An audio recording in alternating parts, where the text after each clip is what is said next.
Nos villes sont polluées, l'air y est irrespirable.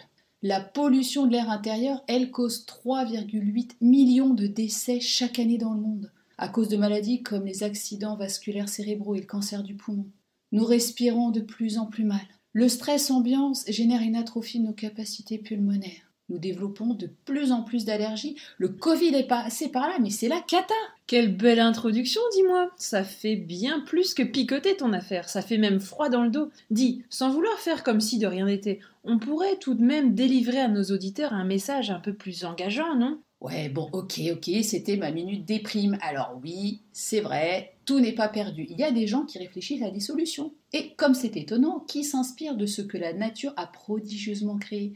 Tu sais, cette intelligence qui nous gouverne et que nous semblons vouloir oublier. Ok, ressaisis-toi, tu étais partie pour nous délivrer un petit message d'espoir, Anne-Claire. Oui, ok, je m'égare. Donc, je disais que certains se sont penchés sur des solutions naturelles. Ce qui a attiré l'attention d'Akam. Eh ben oui, pour rendre nos airs plus respirables. C'est ainsi que BioOrg a eu l'idée de ramener de la micro-biodiversité dans les bâtiments pour nettoyer l'air et tout le reste, sans aucun produit chimique ni eau. Une gageure. J'adhère. Moi aussi.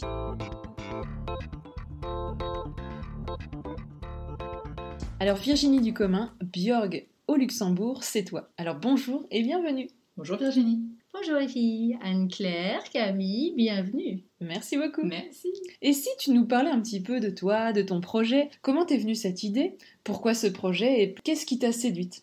C'est pas mon idée. Je l'ai découvert par hasard. Je travaillais ici à Campus Contourn depuis longtemps et ils sont arrivés un jour avec une nouvelle société belge qui a dit on va purifier l'air en ramenant des bactéries dans le bâtiment et on va tout nettoyer sans produits chimiques. Ok. Et le principe me plaisait beaucoup parce que moi je viens de la montagne, j'ai grandi dans les arbres, au bord des lacs, etc. Donc du coup, ramener la nature dans le bâtiment, c'est vraiment une chose qui me plaisait beaucoup et j'ai tout de suite compris comment il pouvait le faire parce que je comprends bien comment ça fonctionne.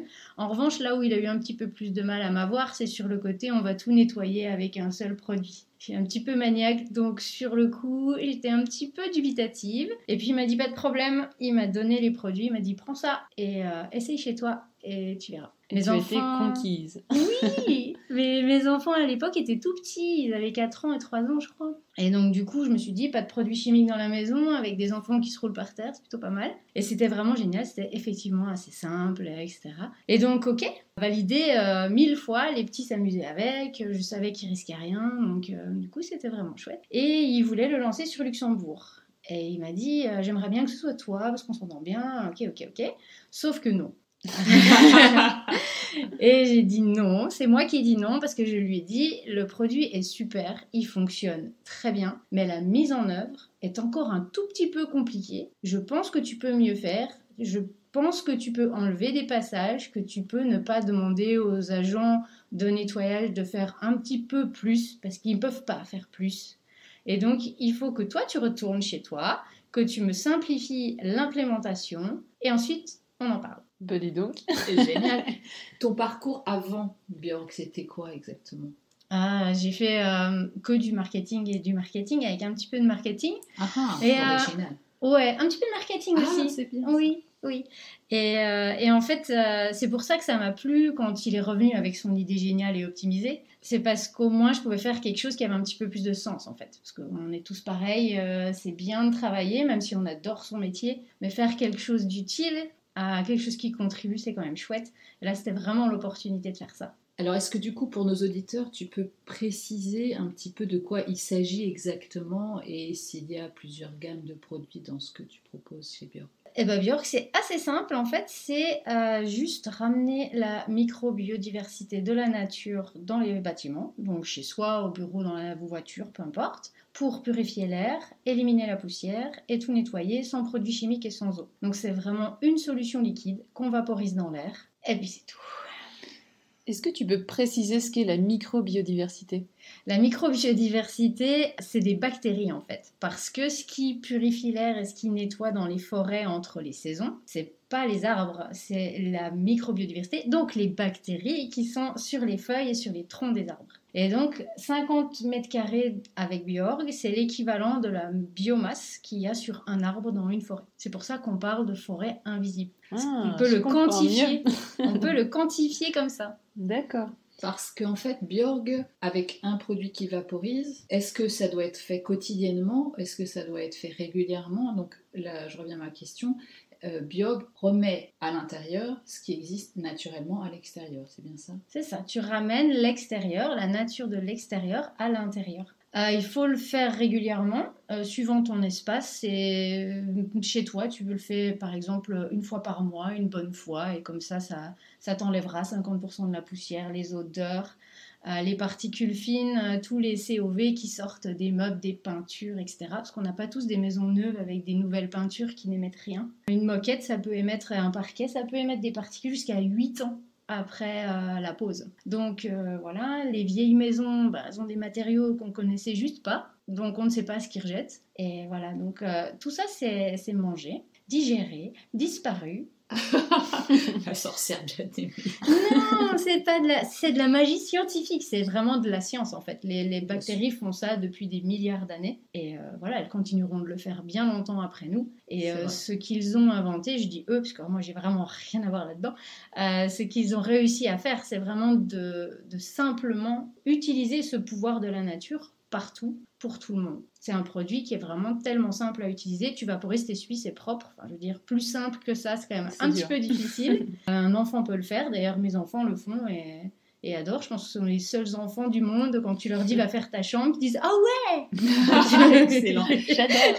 Est-ce que du coup, tu as parlé des voitures, par exemple, sur des espaces aussi restreints, ça fonctionne également? Ça fonctionne dans tout ce qui est fermé, de 1 mètre carré à 800 000. Ça fonctionnerait dans la Philharmonie très très bien d'ailleurs, parce que c'est un bâtiment qu'on ne sait pas ventiler manuellement, qui est très dépendant de l'HVAC, de la ventilation mécanique. Et ça marche dans une voiture, bien sûr, ça marche, c'est même super bien dans une voiture. Parce que tu peux nettoyer aussi la ventilation de la voiture, qui s'est encrassée au fil du temps.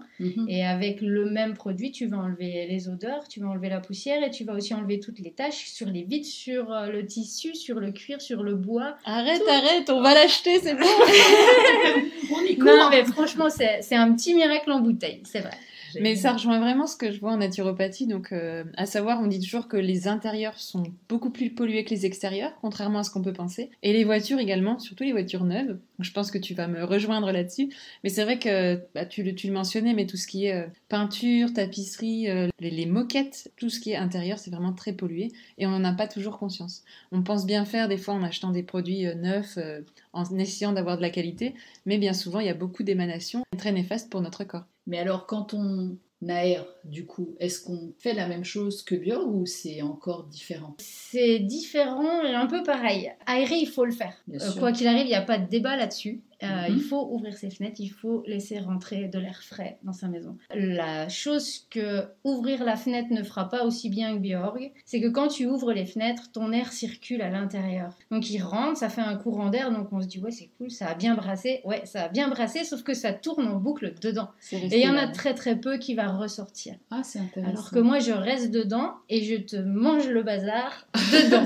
Donc là au moins tu es sûr que c'est vrai. Mais il faut, oui bien sûr, ouvrir les fenêtres, c'est toujours ce qu'il faut faire. Il n'y a pas de débat là-dessus.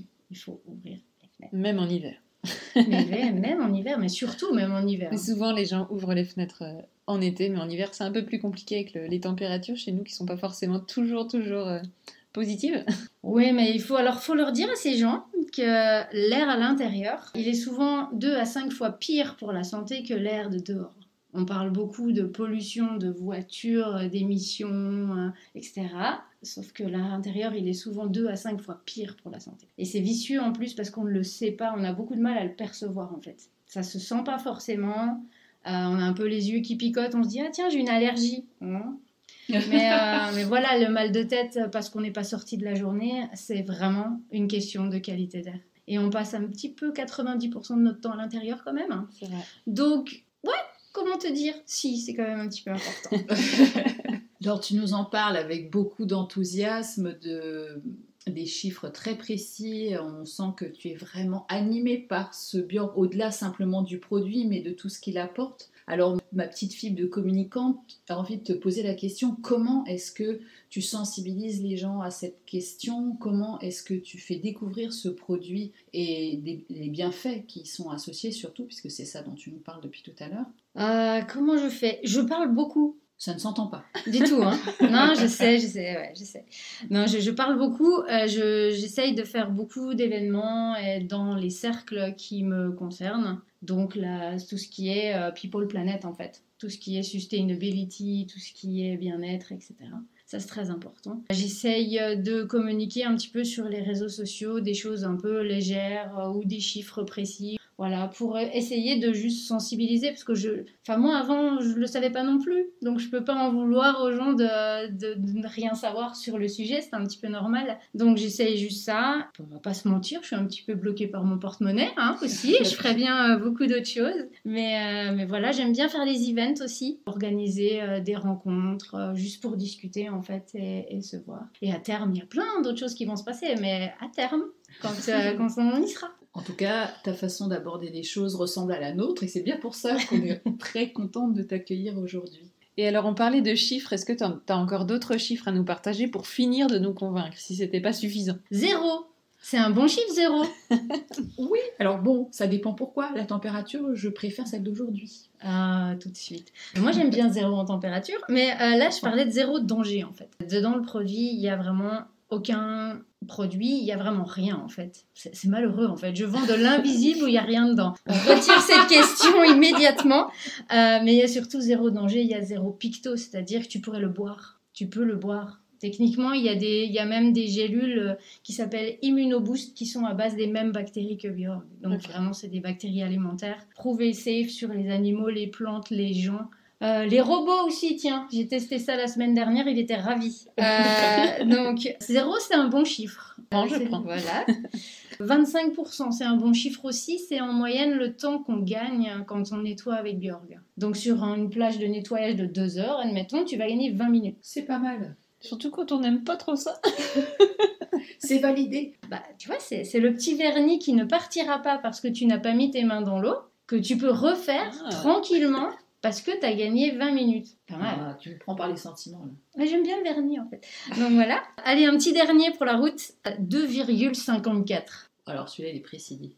Qu'est-ce que c'est, ce 2,54? 2,54, c'est 2,54 litres d'eau par mètre carré par an que tu économises, en fait, en ne diluant pas ton produit dans de l'eau pour nettoyer. Ah, parce que du coup, ce qu'on apprend là quand tu nous le dis, il n'est pas dilué, c'est-à-dire quand on le prend, on vaporise directement comme ça. Ah oui, c'est mode princesse. D'accord. Tu le mets dans le spray, tu vaporises et tu essuies, c'est tout. Il est prêt à l'emploi. Ça me parle aussi.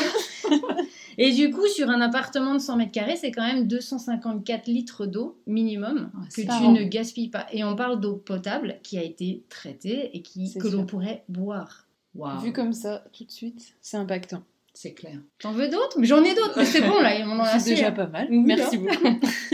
Alors, puisqu'on en est aux chiffres, essayons de les convertir et de proposer, puisque tu viens déjà d'en parler un peu, une action. Qu'est-ce que tu pourrais suggérer à nos auditeurs de faire pour respirer autrement? Même si j'ai une petite idée de ta réponse. Oui, c'est hyper facile. Sortez, allez dehors, regardez, c'est beau, ça sent bon, même s'il fait un peu frais parfois. Anne-Claire, oui, c'est vrai. Il faut sortir, profiter de dehors, etc. Et ouvrez vos fenêtres. Tu en parlais, Camille, tout à l'heure. Ouvrez les fenêtres, c'est juste la base. Et c'est vraiment simple et ça fait beaucoup. Donc, on va garder ces 2 principes-là qui sont vraiment chouettes. Et respirer l'air de la forêt, encore mieux. Ou des montagnes dont vient Virginie. Montagnes. Ouais, mais là, ouais. Allez dans mes montagnes aussi si vous voulez. Non, mais la forêt, c'est un petit peu plus difficile en fait pour certaines personnes qui peuvent habiter, tu vois, un petit peu en ville ou un petit peu loin. Donc, même si déjà elles sont dehors, c'est bien déjà. C'est clair. Super. Ben, merci beaucoup Virginie, c'était très riche, très boostant. On va réfléchir à cette idée, mais moi je pense que je vais m'équiper. Je pense que moi aussi. Et vous donc? Merci beaucoup pour ce beau cadeau. Merci à toi d'avoir accepté notre invitation aussi. Merci Virginie. À bientôt. À bientôt.